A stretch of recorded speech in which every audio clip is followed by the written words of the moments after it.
விசாரிக்க கோரி தாவேக சார்பில் மனு அளிக்கப்பட்டிருக்கிறது. கூடுதல் விவரங்களோடு இணைகிறார் நமது செய்தியாளர் செந்தில் ராஜா. செந்தில் ராஜா, விவரங்கள். மோனிகா, நேற்று கரூரில் தமிழக வெற்றி கழகத்தின் தலைவர் விஜய் மக்கள் சந்திப்பு அரசியல் பயணத்தை மேற்கொண்டார். குறிப்பாக மக்கள் மத்தியில் அங்கு பேசியிருந்தார். அந்த சம்பவத்தில் கூட்ட நெரிசல் ஏற்பட்டு 40 பேர் இதுவரை உயிரிழந்திருக்கிறார்கள்.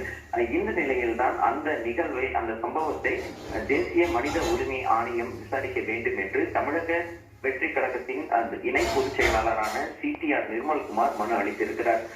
ஏற்கனவே இன்று காலை இந்த சம்பவத்தை சென்னை உயர்நீதிமன்றம் தாமாக முன்வந்து விசாரிக்க வேண்டும் என்று கூறியிருந்தார்கள். குறிப்பாக நீதிபதி தண்டபாணி அவர்களை சந்தித்து அந்த முறையிட்டிருந்தார்கள். அது குறித்த வழக்கு நாளை மதுரை சென்னை உயர்நீதிமன்ற மதுரை கிளையில் நாளை மதியம் 2:15 மணிக்கு விசாரணைக்கு வர இருக்கிறது. இந்த நிலையில் தான் தற்போது தேசிய மனித உரிமை ஆணையமும் இந்த வழக்கை, இந்த சம்பவத்தை விசாரிக்க வேண்டும் என்று தமிழக வெற்றி கழகத்தின் சார்பில் மனு கொடுக்கப்பட்டிருக்கிறது. மோனிகா.